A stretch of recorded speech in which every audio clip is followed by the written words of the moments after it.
अमित जी, आपको नेटवर्क 18 को ये इंटरव्यू देने का बहुत बहुत धन्यवाद। मैंने तो वैसे आपको पहले बहुत बार इंटरव्यू किया है, मगर ये इंटरव्यू थोड़ा अलग है। हमारे प्रधानमंत्री, लोकप्रिय प्रधानमंत्री का 75वां जन्मदिन था 2 दिन पहले।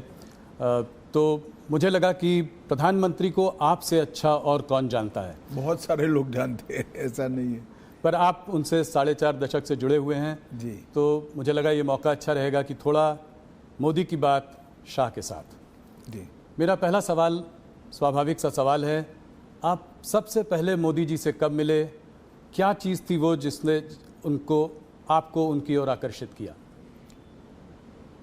देखिए, मिलना तो मेरा एक संघ की बैठक में ही हुआ था। संघ के एक वरिष्ठ पदाधिकारी का अहमदाबाद के कॉलेजियन स्वयंसेवकों के साथ संवाद था। इसकी तैयारी के लिए मोदी जी, मैं जहाँ रहता था वहाँ नारनपुर आए थे। 10-15 युवा स्वयंसेवकों के साथ वो कार्यक्रम में क्यों जाना चाहिए और संघ के काम के उद्देश्यों के बारे में बताते थे।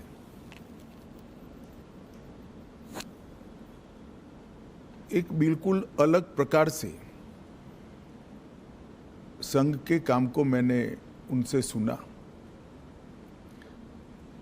और कार्यक्रम में किस उद्देश्य से जाना चाहिए इसके बारे में भी युवाओं के लिए एक सटीक टिप्स भी थी और एक प्रकार से लंबे समय के लिए मार्गदर्शन भी था। इतने छोटे से एक महानगर के 1200 युवाओं के कार्यक्रम के लिए इतना बारीक प्लानिंग करना, ये बहुत बड़ी बात होती है। मैंने भी नीचे के स्तर पर काफ़ी काम किया है और वो ही बताता था, उस वक्त भी बताता था कि नरेंद्र भाई जो करते हैं वो मन से करते हैं और जो करते हैं वो अल्टीमेट उद्देश्य के साथ जुड़ा हुआ होता है और इसी के कारण बड़े बड़े परिणाम मिलते हैं। कमोबेश मेरे क्षेत्र के ही युवा थे, बहुत सारे युवा प्रभावित भी हुए थे, कार्यक्रम में भी गए थे और उसमें से काफ़ी लोग अलग अलग क्षेत्र में, कोई संघ में ही काम में आगे बढ़ा, कोई विद्यार्थी परिषद में बढ़ा, कुछ लोग भाजपा में बढ़े, अलग अलग काम में काफ़ी आगे भी बढ़े। तो लोक संपर्क और लोक संग्रह, लोगों का संपर्क करना, लोगों को काम के साथ जोड़ना और संपर्क और संग्रह के माध्यम से अल्टीमेट गोल अचीव करना, जो लक्ष्य है उसकी प्राप्ति के लिए रास्ता बनाना, ये उस वक्त हम सब युवाओं के मन पर बहुत गहरी असर छोड़ गया और आगे चलकर इसके कई सारे उदाहरण उनके जीवन से इसी प्रकार के मिलते रहे, जिन्होंने आज दुनिया के सामने जो नरेंद्र मोदी जी है उसको बनाया है। स्वाभाविक सी बात है, जब विजन भी बड़ा है, एग्जीक्यूशन भी इतना बढ़िया है, तो टफ टास्क मास्टर भी रहे होंगे। तो कुछ किस्सा सुनाइए जहाँ पे। ऐसे तो ढेर सारे किस्से आपको सब जगह मिल जाएंगे जी। मोदी जी हिसाब किताब कठोरता से लेते हैं, इसके कारण बहुत नाराजगी भी है। सरकार में मुख्यमंत्री बने तब भी, प्रधानमंत्री बने तब भी और संगठन का काम करते थे तब भी, मगर कभी भी व्यक्तिगत द्वेष के कारण किसी कार्यकर्ता को डांट डपूट लगाना या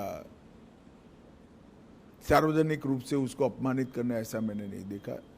डांटने का या टोकने का जो भी कारण था उसमें सूचिता थी, उसमें शिस्त थी और उसमें सिद्धांत था।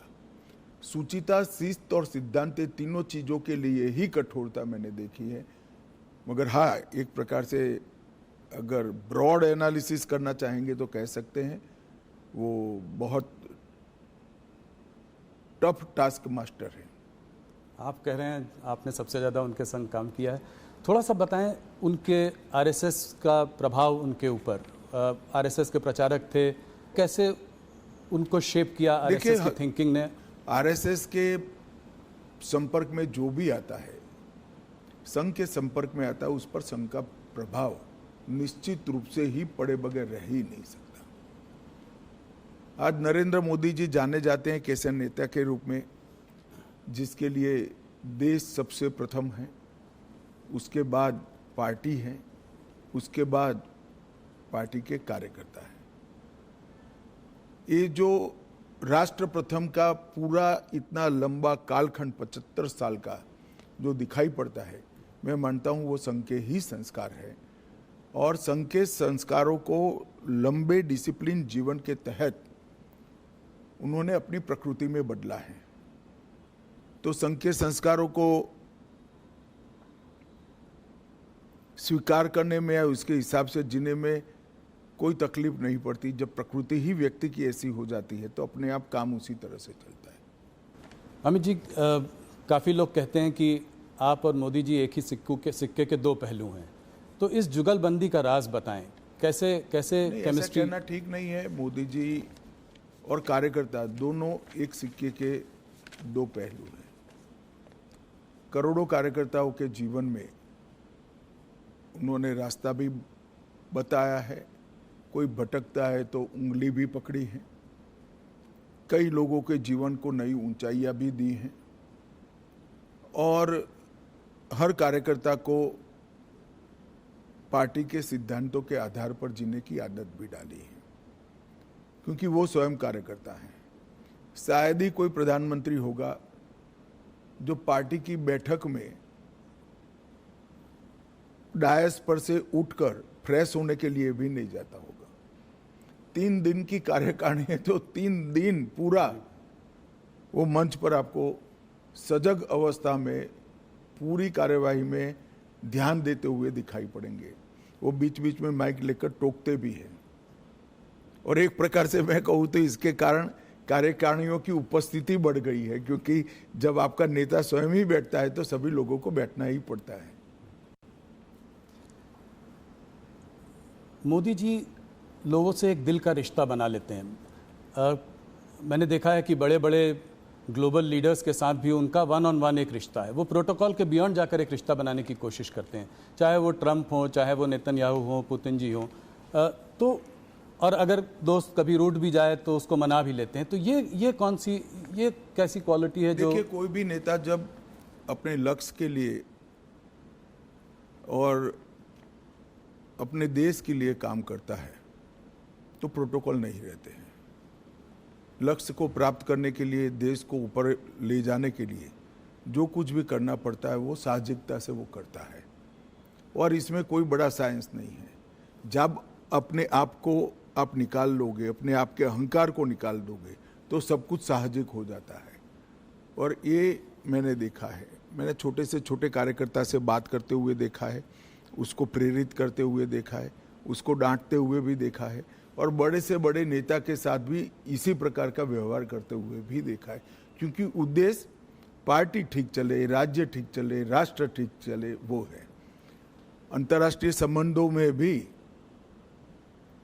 उन्होंने व्यक्तिगत रिश्ते तो बनाए, मगर वो व्यक्तिगत रिश्ते हमेशा भारत के उपयोग में आए। उनकी अंतर्राष्ट्रीय नेताओं की दोस्ती से मैं सार्वजनिक रूप से कहना नहीं चाहता, मगर ढेर सारी घटनाओं को मैं जानता हूं जिससे भारत को इतना फायदा हुआ है। कई प्रकार के अद्भुत फैसले हुए हैं जो कभी फॉरेन पॉलिसी के माध्यम से होना असंभव था, मगर वो देश के हित में हुई। बहुत बड़ी बात। 2014 की जीत, भारतीय जनता पार्टी की जीत, मोदी जी का प्रधानमंत्री बनना, ये अपने आप में एक ऐतिहासिक जीत थी। मैं आपके माध्यम से सवाल पूछना चाहता हूँ। आपको उस चुनाव में बहुत बड़ी एक जिम्मेदारी मिली है। आपको उत्तर प्रदेश को डिलीवर करना था भारतीय जनता पार्टी के लिए। उस वक्त कैसे आपने इसको किया और मोदी जी ने कैसे इसका मार्गदर्शन किया? देखिए, पूरे देश भर में कांग्रेस के खिलाफ गुस्सा और नफरत दोनों थी और मोदी जी के एक प्रकार से 12 साल के मुख्यमंत्री काल के कारण गुजरात मॉडल पूरे देश को आकर्षित करता था। जो कमियां कांग्रेस के शासन में दिखाई पड़ती थी, वो कमियों का जवाब मोदी जी की खूबियों में दिखता था। तो एक बड़ा जन आकर्षण था नरेंद्र मोदी जी के लिए। उत्तर प्रदेश में मेरे लिए जिम्मेदारी ये थी कि संगठन ठीक ठाक कर इस लोकप्रियता को वोट में कन्वर्ट करना और वोट को मतपेटी के अंदर कैद करना। और उत्तर प्रदेश में जातिवाद से ऊपर उठकर देश के हितों के लिए वोटिंग की पैटर्न लोगों के दिमाग में ठसाना। और मुझे लगता है कि भारतीय जनता पार्टी उत्तर प्रदेश में सफलता के साथ ये कर सकी थी। हमने मोदी जी देश बदल सकते हैं ये विश्वास भी खड़ा किया। देश बदलेगा, देश बदलना है तो उत्तर प्रदेश को बदलना ही पड़ेगा, इसलिए मोदी जी उत्तर प्रदेश बदल सकते हैं ये विश्वास खड़ा किया। और जातियों की भावना से ऊपर उठकर उत्तर प्रदेश और देश के भले के लिए वोटिंग करने की एक वोटिंग पैटर्न भी हम खड़ी कर पाए।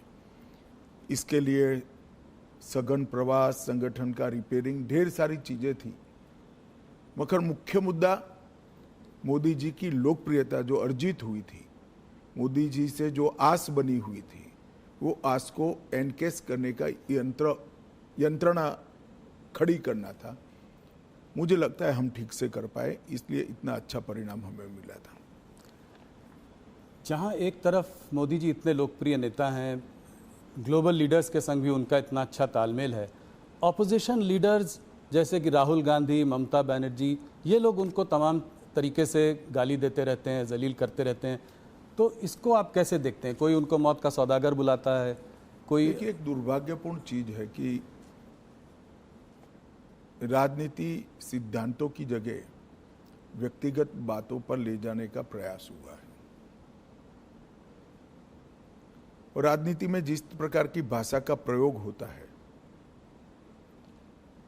मैं नहीं मानता वो हमारी डेमोक्रेटिक व्यवस्था को पुष्ट करेगी।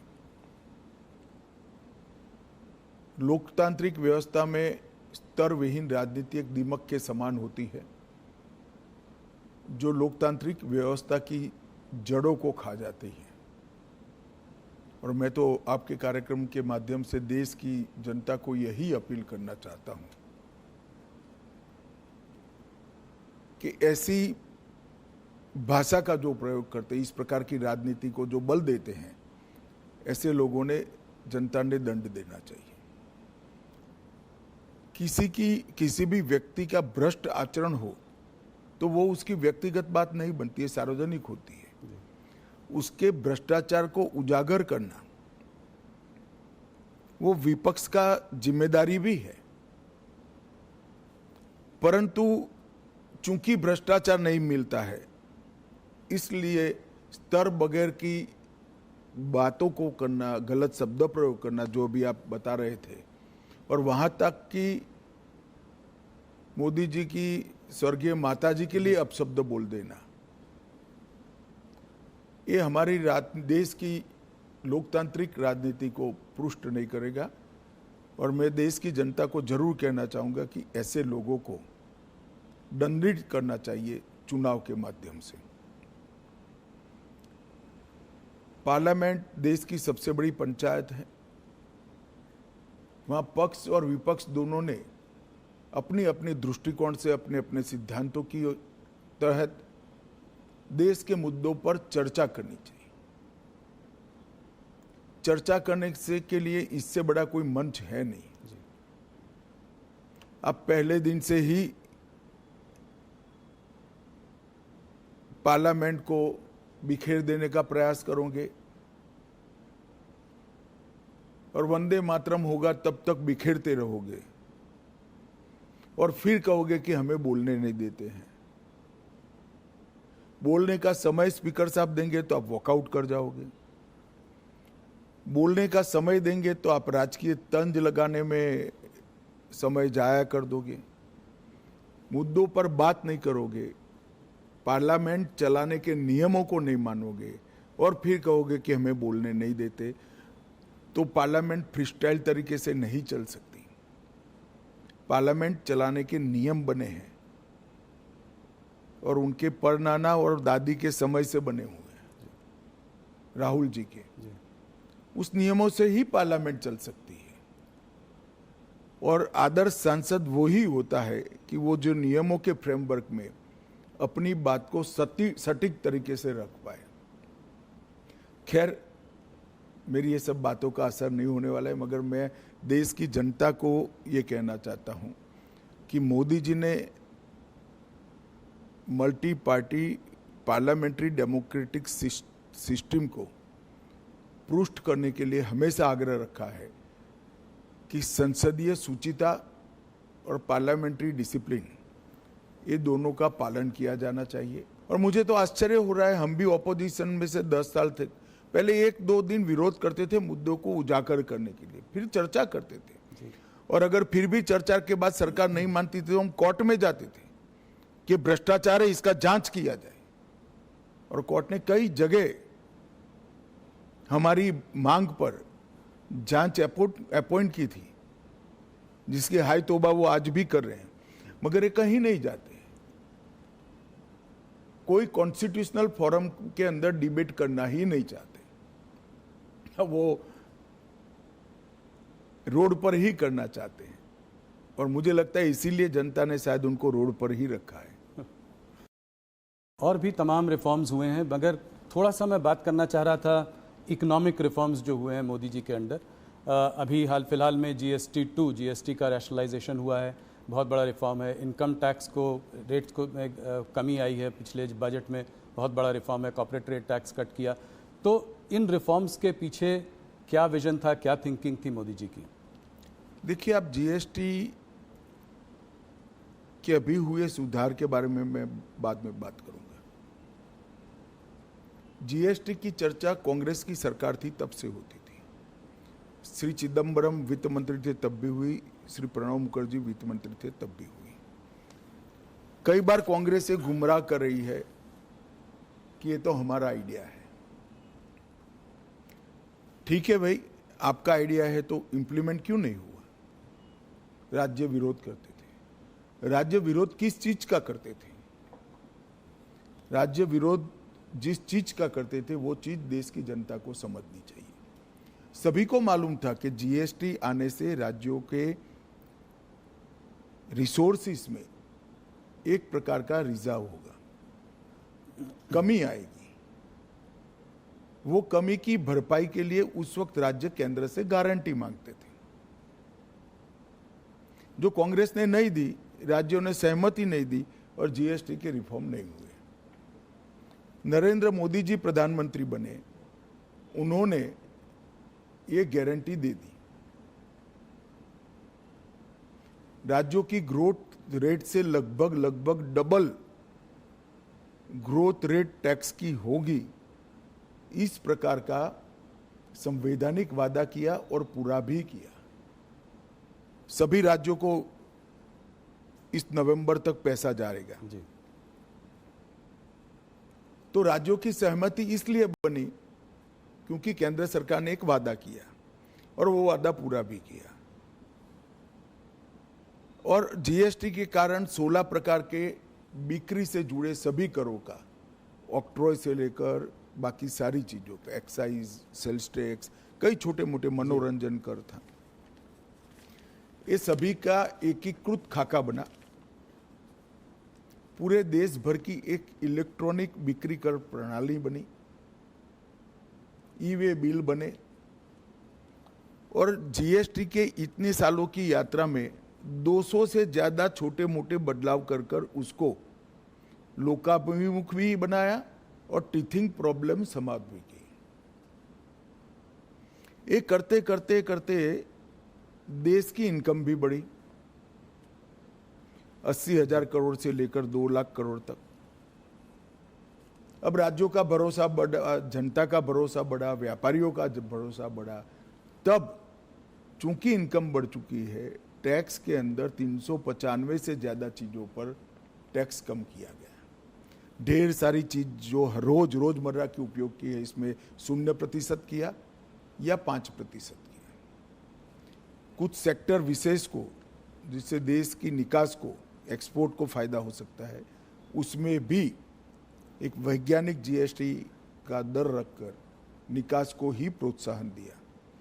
जो रोजगारी से जुड़े हुए क्षेत्र थे, किसानों से जुड़े हुए क्षेत्र थे, लोगों के स्वास्थ्य से जुड़े हुए क्षेत्र थे, वो सभी को टैक्स में कटौती कर दी।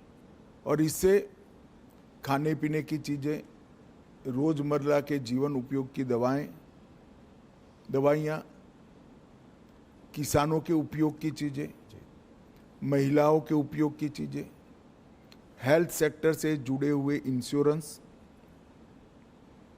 अब व्हीकल एक प्रकार से रिक्वायरमेंट बन चुका है, चाहे 2 व्हीलर हो चाहे 4 व्हीलर हो, वो सभी में टैक्स की कटौती हुई। ढेर सारी चीजों में इस जीएसटी रिफॉर्म से फायदा होने वाला है। मैं मानता हूं ये बहुत बड़ा कदम है और इससे जनता का भरोसा बढ़ा है कि अगर हम टैक्स भरकर सरकार की नेट को बड़ा करते हैं तो सरकार टैक्स की कटौती कर कर फायदा जनता को ही पहुंचाएगी।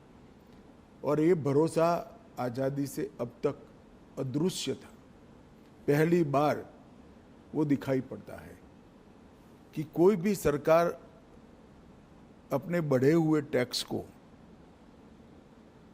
ये कहकर प्रोत्साहित करेगी कि भाई आप टैक्स भर रहे हो तो अब हम टैक्स कम करेंगे, तो ज्यादा से ज्यादा लोग टैक्स की नेट में भी आएंगे। मुझे विश्वास है इनकम भी कम नहीं होगी, इन्वेस्टमेंट बढ़ेगा, इन्वेस्टमेंट बढ़ेगा, बाजार में एक प्रकार से तेजी भी आएगी और लोगों को सस्ता भी मिलेगा और यहाँ उत्पादन की गतिविधियां भी बढ़ेगी और देश की निकास भी बढ़ेगी। एक तो मल्टी डायमेंशनल,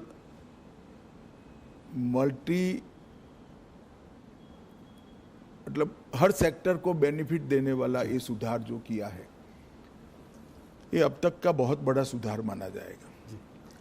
आप लोगों को पिछले 11 सालों में कभी कभी टफ सिचुएशन से भी गुजरना पड़ा है, कठोर निर्णय लेने पड़े हैं, बालाकोट में एयर स्ट्राइक, अभी हाल में ऑपरेशन सिंदूर, तो क्या मैसेज भेज रहे हैं आप इससे? जहाँ तक उरी, पुलवामा और पहलगाम हमले का जवाब देने का सवाल था, सर्जिकल स्ट्राइक, एयर स्ट्राइक और ऑपरेशन सिंदूर और उसके बाद में ऑपरेशन महादेव, ये भारतीय जनता पार्टी का कमिटमेंट है कि हमारी सरकारें टेररिज्म के खिलाफ जीरो टॉलरेंस रखती हैं और मोदी जी के नेतृत्व में ये कोई कोरा नारा नहीं है, पॉलिसी है। और जब जब भी समय आया हम इस पॉलिसी पर कठोरता के साथ काम करते हुए दिखाई पड़े। पहले भी हमले हुए थे, बड़े बड़े हमले हुए हैं, मुंबई पर हमला हुआ, कई सारे हमले हुए, सीरीज ऑफ शहरों में सीरियल बॉम्ब ब्लास्ट हुए, मगर कभी भी जवाब नहीं दिया गया। हमने बड़ा युद्ध कर कर देश के विकास को रोका भी नहीं है, मगर हर बार कठोर जवाब देकर एक संदेश दे दिया है कि भारत की सीमा और भारत की सेना और भारत की जनता के साथ खिलवाड़ नहीं करते, वरना दंड भुगतना पड़ता है। और ऑपरेशन सिंदूर में जिस तरह से उनकी तंजीमों के हेडक्वार्टर उड़ा दिए गए, पाकिस्तान के क्षेत्र में जाकर पूरी दुनिया आश्चर्यचकित होकर भारत के ऑपरेशन को देखी और वो नेतृत्व के दृढ़ इच्छा शक्ति के बगैर नहीं हो सकता। अमित जी, आप हिस्ट्री में बहुत रुचि रखते हैं, तो मेरा एक सवाल है कि इस देश में लॉन्गेस्ट सर्विंग प्राइम मिनिस्टर्स को अगर लिया जाए तो नेहरू जी, इंदिरा जी और मोदी जी का नाम है। मोदी जी को आप नेहरू और इंदिरा जी से कैसे कंपेयर करेंगे? देखिए, मोदी जी ने देश की इकोनॉमी की साइज और स्केल दोनों को बदला है।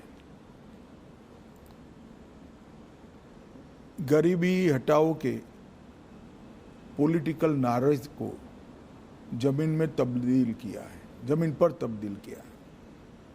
25 करोड़ लोग इस देश के गरीबी रेखा से बाहर आ जाए, वो बहुत बड़ी बात है। 60 करोड़ लोगों के जीवन में घर देना, शौचालय देना, घर में गैस का सिलेंडर देना, घर में बिजली देना, 5 किलो अनाज प्रति व्यक्ति प्रति माह मुफ्त देना, 5 लाख तक का इलाज करा कर देना, घर में शुद्ध पीने का पानी पहुंचाना, एक 11 साल के अंदर 60 करोड़ लोगों के जीवन स्तर को इस तरह से उठा लेना, इसके जीवन को परिवर्तित करना, जिसकी वो पीढ़ियों से राह देख रहा था। मैं मानता हूँ ये बहुत बड़ा उपलब्धि है। देश की सेनाओं को आधुनिक करना, देश को सुरक्षित बनाना, मेक इन इंडिया का स्वप्न साकार करना और देश के अर्थतंत्र को 11वें नंबर से 4थे नंबर पर पहुंचा देना और 2047 में महान भारत की रचना का संकल्प सिर्फ नेतृत्व का नहीं, 140 करोड़ लोगों का विश्वास जगाना कि 2047 में भारत महान होगा, दुनिया में सर्वोच्च स्थान पर होना, ये अपने आप में बहुत बड़े अचीवमेंट है। मूल्यांकन तो इतिहास ही करेगा, मगर मैं मानता हूँ शायद भारत में किसी भी प्रधानमंत्री ने 1 दशक के काम में इतनी सारी सिद्धियां प्राप्त नहीं की है। ढेर सारी चीजें मेरे बोलने में छूट भी गई होगी हर क्षेत्र के अंदर, चाहे शिक्षा नीति बनाना हो, चाहे विदेश नीति के अंदर रीढ़ की हड्डी इम्प्लांट करनी हो, ये सभी चीजों में मोदी जी ने बहुत अच्छे तरीके से देश के हर नागरिक का गौरव बढ़ाया है, इसके सर को ऊंचा किया है। किसी लीडर की आपको याद दिलाते हैं वो, कोई बड़े व्यक्तित्व की? ऐसे कंपैरिजन करना ठीक नहीं है। सभी लोग अपने अपने समय में बड़े होते हैं, सभी का अपना काम करने का तरीका होता है, मगर जहाँ तक अचीवमेंट का सवाल है, मोदी जी के समय में सबसे ज़्यादा हुए। अमित जी, आपने मोदी जी पर इतनी सारी बातचीत कही, बहुत बहुत धन्यवाद। आप हमसे आज जुड़े इसके लिए बहुत धन्यवाद। नमस्कार जी।